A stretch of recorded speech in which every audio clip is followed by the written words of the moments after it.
Hello, this is wmpyr, and I want to talk about my friend who visited from afar. So this week, that's what happened, and you may have noticed that we made two videos together. They're short videos.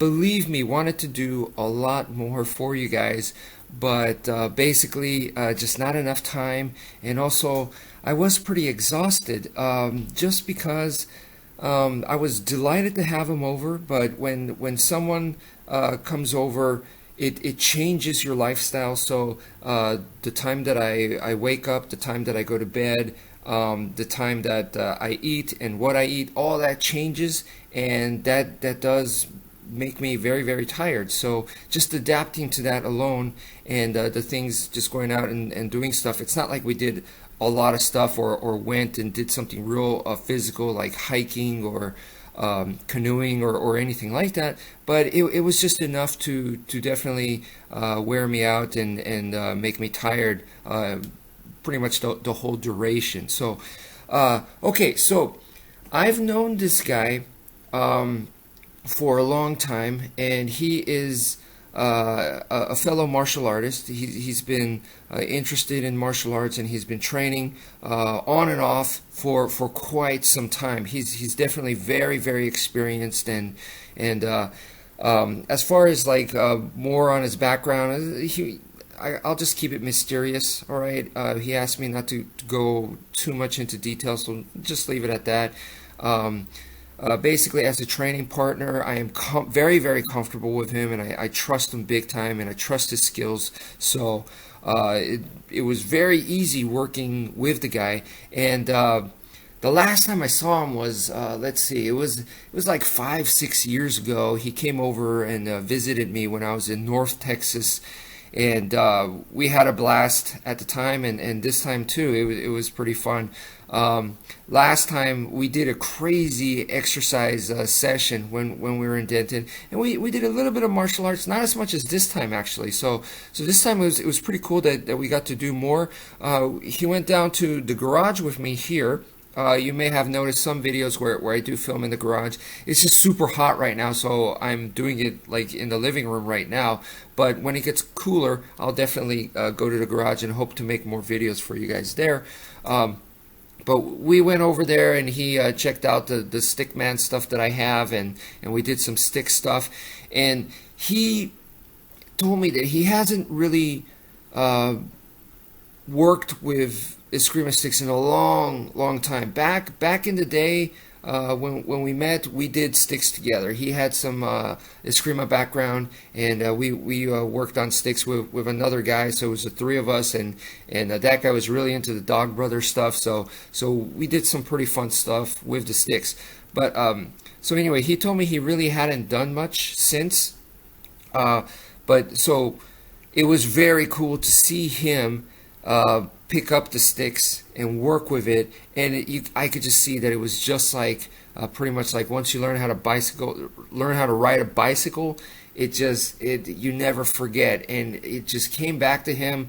I pretty much didn't really see any ring rust. We did I wish I had actually filmed this stuff, but it was downstairs, and it was super hot down there, so I didn't take my camera down there. But we worked with the sticks, and the interesting part about the Heaven 6, when you work with someone that has more of the advanced skills, is that you do the Heaven 6, but then you basically destroy each other's rhythms, because if not, it's too easy. You're just going perfect, 1, 2, 3, 4, 5, 6, and you're matching sticks, and that's not the point. In real life, things are chaos. You don't know what's going to happen. So in training, we try to mimic that a little bit, and we basically change it up. I'll just throw in a stab, or I'll throw in a fan strike or something like that, and now he has to adapt to that, and it throws off the Heaven 6. But then from there, we'll recover without stopping. So the moment I did that, he at first stopped, and I said, no, no, no, don't stop, keep going. I know you got the skills for this. So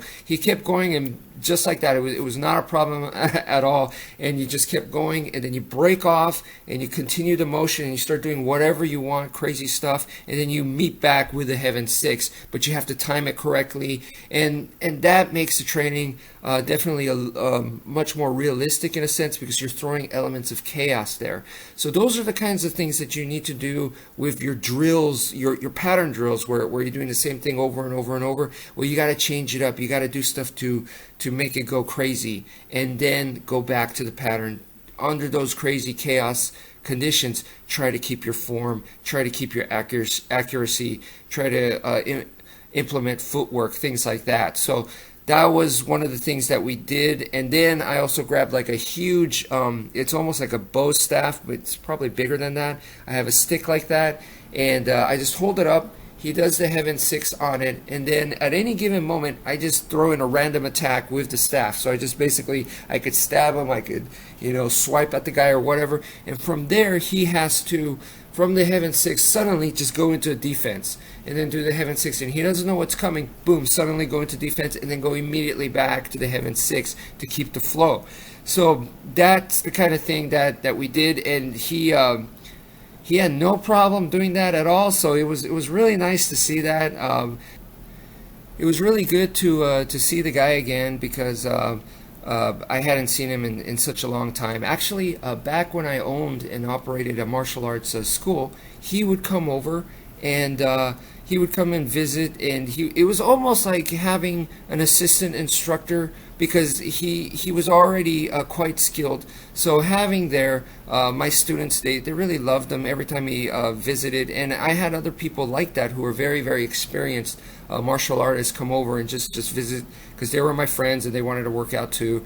And I'd have him come over to the school, and he was definitely one of those guys, and my students really, really loved it, because he was very helpful. He wasn't one of those guys that would like just show off his stuff and or just use you as a punching bag and beat up on you. He wasn't like that at all. He would give advice. He would help people out, and he was very observant, and he's a soft-spoken kind of guy. So anyway, and he was not fearful of doing things, and that was another thing. He wasn't so reserved that he was like, hey, do you want to do this? I don't want to do it. You want to try this? No, thanks, not today. He wasn't one of those guys. He was like, all right, let's do it. Okay, yeah, why not? He was very positive and motivating in that sense. So yeah, we all had a lot of fun back in the day, and it was definitely good to see him again, and brought back a lot of good memories.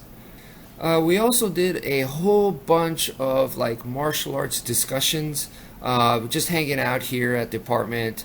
We were talking about all kinds of stuff. I read to him some of the comments that you guys sent me on a daily basis, and I said, what do you think about this? What do you think about that? And we just talked about it back and forth, which I also regret that I didn't record that as well. I wish I did, because there were some very interesting points thrown back and forth at each other.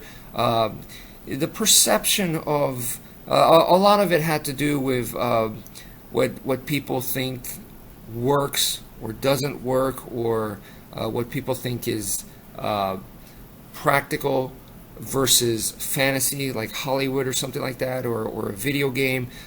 Just having discussions about that kind of thing, and yeah, it was very interesting stuff that I felt like it could almost be like a mini podcast episode right there. But anyway, I still feel like I was lucky to even get just the 2 videos that I did with the guy.